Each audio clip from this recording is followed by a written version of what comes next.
নমস্কার, আমুদরিয়া নিউজে সকলকে জানাই স্বাগত। আমি বর্ণা। আজ শিল্প সাধনা বিভাগের আরেকটি নতুন পর্বে সকলকে আরো একবার স্বাগত জানাই। আমাদের সাথে আজ দুজন বিশিষ্ট অতিথি রয়েছেন, অবশ্যই আমরা তাদের সাথে পরিচয় করব। তার আগে বলি, আজ আমার একেবারে ডান দিকে যিনি বসে আছেন তিনি একজন ভীষণ ক্রিয়েটিভ মানুষ। তিনি লেখালেখি এবং অনুবাদের সাথে যুক্ত। তার গল্প মাই ডটার ডায়েট উচ্চ প্রশংসিত। আজকে তিনি আমাদের স্টুডিওতে এসেছেন। তিনি হলেন অসীমা সরকার।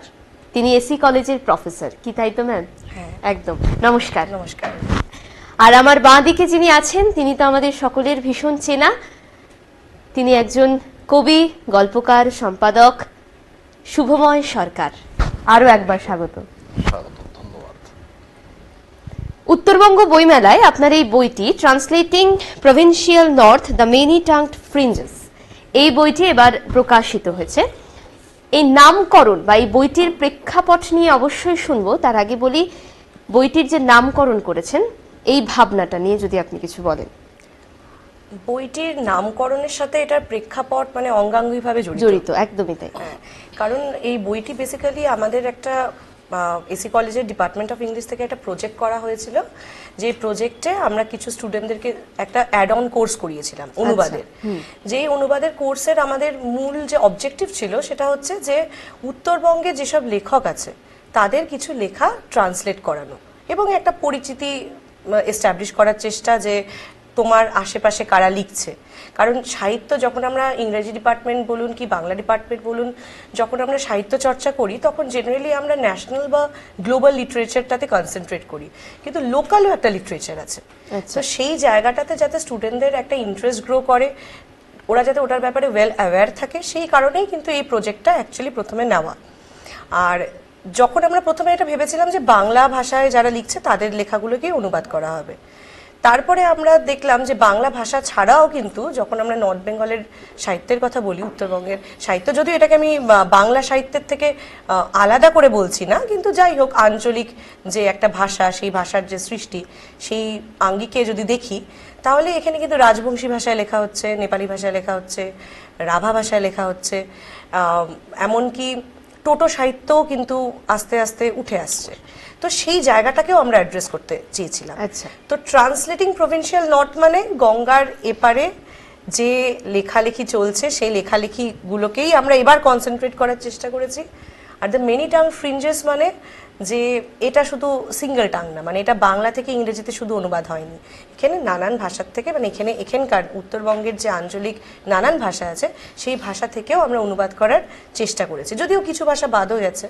কারণ আমাদের স্টুডেন্টদেরও তো সোর্স ল্যাঙ্গুয়েজ সম্বন্ধে ধারণা থাকতে হবে। তো যেরকম আমাদের রাভা স্টুডেন্ট ছিল, তো ওই জন্য আমরা রাভা ভাষা থেকে ইংরেজি ভাষায় অনুবাদ করাতে পেরেছি।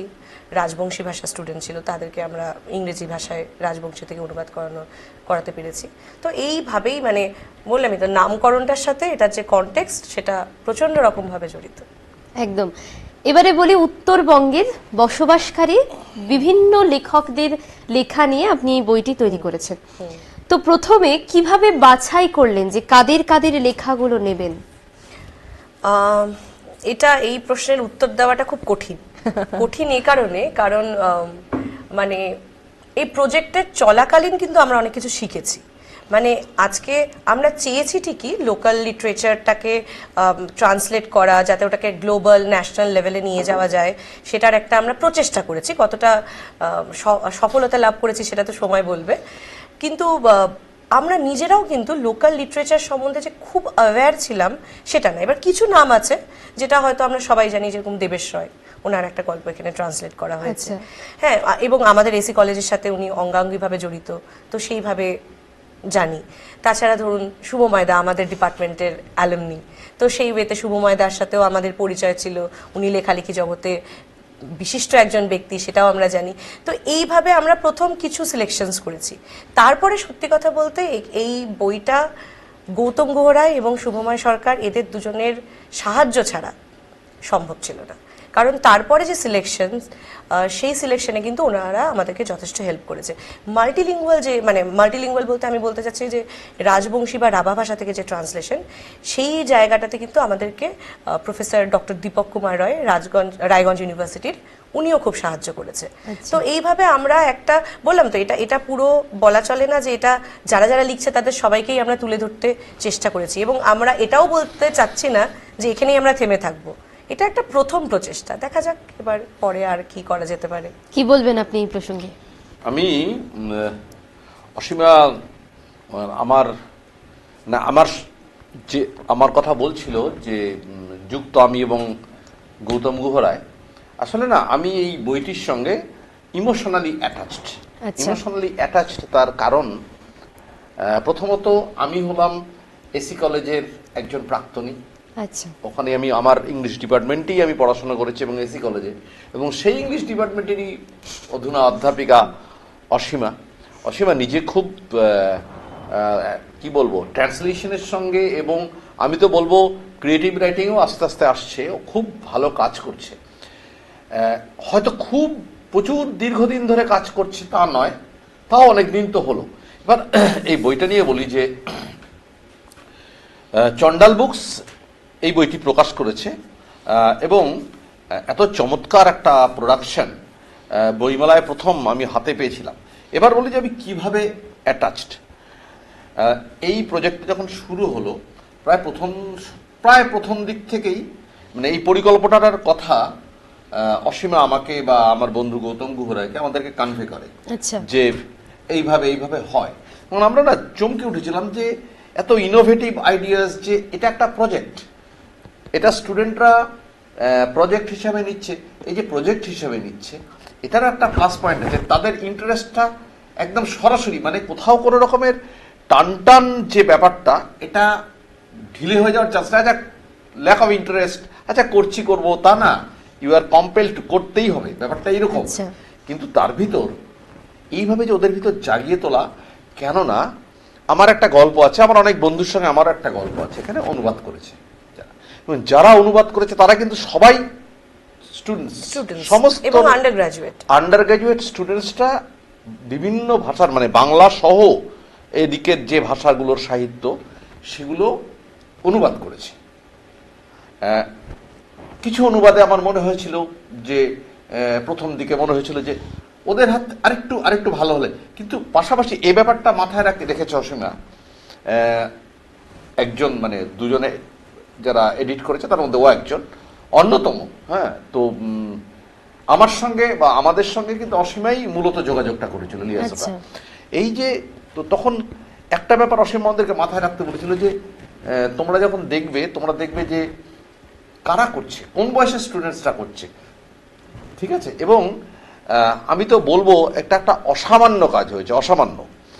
আর অসীমাকে আমি বরং এই আড্ডায়, এটা যেহেতু একদম ইনফর্মাল একটা আড্ডাই হচ্ছে, তুমি খুব সুন্দরভাবে শুরু করেছো, আমি অসীমাকে মানে জিজ্ঞেস করি যে এত একটা ইনোভেটিভ আইডিয়া, যে গল্পের অনুবাদ, তার ভিতর অনেকগুলো ইন্ডেক্সে, মানে সূচিপত্রে অনেকগুলো বেশ কয়েকটা পার্ট আছে, তার মধ্যে একটা পার্ট হচ্ছে চিলড্রেন্স লিটারেচার, ছোটদের জন্য যারা লেখালেখি করেন।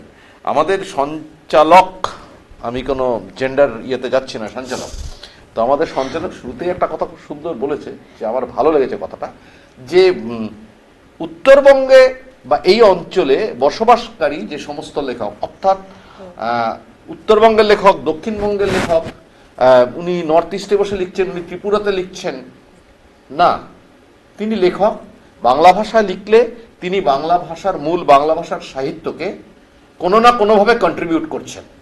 সুতরাং উত্তরবঙ্গের এই যে জেলাগুলো, উত্তরবঙ্গ মানে উত্তর পশ্চিমবঙ্গের এই যে জেলাগুলো, সেই জেলাতে জিওগ্রাফিক্যালি যারা, ভৌগোলিকভাবে তারা নানান কারণে, পারিবারিক কারণে, পেশাগত কারণে যারা বসবাস করছে, তাদের লেখা কেটে এসেছে। আমি তো বলবো যে কাজটা সাহিত্য একাডেমির ভাবনা চিন্তার মধ্যে আসছে। আমাদের অসীমা ম্যাডাম তো এই ভাবনাটাকে অনেক দিন আগে দেখেছে। শুধু একটাই কথা, যেটা মূল প্রসঙ্গে, চিলড্রেন্স লিটারেচার থেকে রেখেছো, আমি তো মুগ্ধ, কি ভাবনাটার থেকে হঠাৎ করে এই চিলড্রেন্স লিটারেচারটা ভাবনাটা একটা ছিল প্র্যাকটিক্যাল ভাবনার থেকে, এটা প্রথমে আমরা ভেবেছিলাম চিলড্রেন্স লিটারেচার। দ্বিতীয় হচ্ছে একটা পার্সোনাল ভাবনা। প্রথমে প্র্যাকটিক্যালটা বলি। প্র্যাকটিক্যালে আমরা এটা ভেবেছিলাম যে আজকে যখন আমরা যারা কি বলবো টিনেজ ফিকশনস লিখছে বা অ্যাডাল্ট ফিকশনস লিখছে, তো সেই গল্পগুলো ট্রান্সলেট করা স্টুডেন্টের জন্য প্রথম অ্যামেচার ট্রান্সলেটর হিসেবে একটু কঠিন হতে পারে, কারণ ওখানে অনেক প্যাচ আছে। তারপরে ভাষার যে একটা মানে কি বলবো, বাংলা ভাষাতে শুধু মানে পারদর্শী হলে হবে না, ইংলিশেরও কিন্তু একটা অন্যরকম স্কিল দরকার। ঠিক আছে, কারণ it's not just about sharing the story, শুধু গল্পটা শেয়ার করলে হবে না, সেই যে ভাষার যে ফিচার্স, সেই রাইটারের যে নিজস্ব ফিচার্স, সেটাও তুলে ধরা প্রয়োজন। তো ওই জন্য প্রথমে আমরা ভেবেছিলাম যে আমরা চিলড্রেন্স লিটারেচারই করাবো, কারণ ওটা মেবি ইজি হবে, তারপরে ওদেরও ভাল লাগবে পড়তে, তো সেই জন্য ট্রান্সলেট করতেও সুবিধা হবে। তো আমরা অ্যাকচুয়ালি 3 জন চিলড্রেন্স মানে রাইটার জোগাড় করতে পেরেছিলাম আর কি। একজন হচ্ছে অশোক কুমার গঙ্গোপাধ্যায়, শাশ্বতী চন্দ্র এবং সুবীর দত্ত। আচ্ছা। তো তখন আমাদের মনে হলো, এবার আমরা দেখলাম যে আমাদের ইন্টারেস্টেড স্টুডেন্টস অনেক, তো তখন আমরা জিনিসটাকে বাড়ানোর চেষ্টা করলাম। আবার কিছু কিছু স্টুডেন্ট আছে যারা দেবেশ রায়ের গল্প ট্রান্সলেট করতে চাচ্ছে, তো তখন পরিধিটা বাড়লো। তো এটা হচ্ছে প্র্যাকটিক্যাল যে ইনক্লুশনটার কারণ। আর পার্সোনাল যদি বলো, তো যখন আমি ক্লাস 2-তে পড়তাম হোলি চাইল্ডে জলপাইগুড়িতে, তখন আমরা মোহিত ঘোষের কবিতা পড়তাম। ঠিক আছে, যেরকম শালিক পাখি শালিক পাখি তুই আকাশের মালিক নাকি, ঠিক আছে। এবং ওই কবিতাটা পড়া তো পড়া, মোহিত ঘোষের বাড়িটাও ছিল খুব সুন্দর, ছবির মতো, যোগমায়া কালীবাড়ি, জলপাইগুড়ি যোগমায়া কালীবাড়ির পাশে, হ্যাঁ হ্যাঁ বাড়িটা ছিল। এবং আমি যখনই যোগমায়া কালীবাড়ি যেতাম, আমার মনে আছে, কারণ তখন হয়তো আমরা ছোটখাটো ইংরেজিতে অন্য যেরকম হয়তো ওই পড়ছি, লিসেনার্স পড়ছি স্টেভেনসনের, এবং টুকটাক অন্য ইংলিশের কবিতা পড়ছি, বাংলায় পড়ছি রবীন্দ্রনাথ ঠাকুরের কবিতা।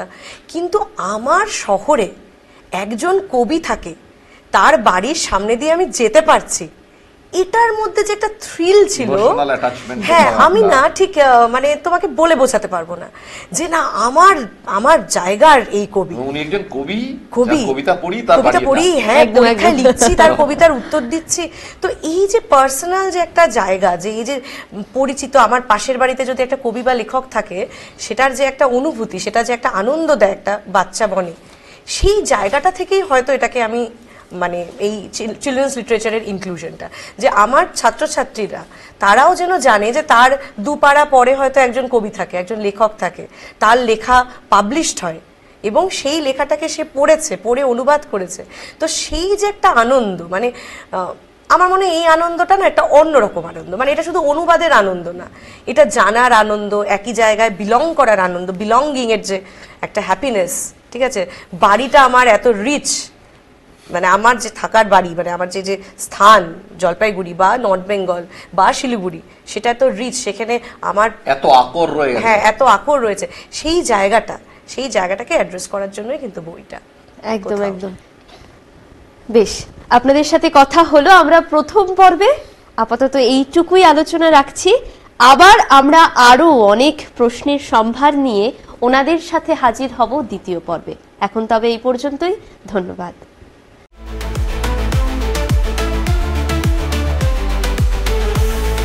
Amudoria News, Voice of the Marginal.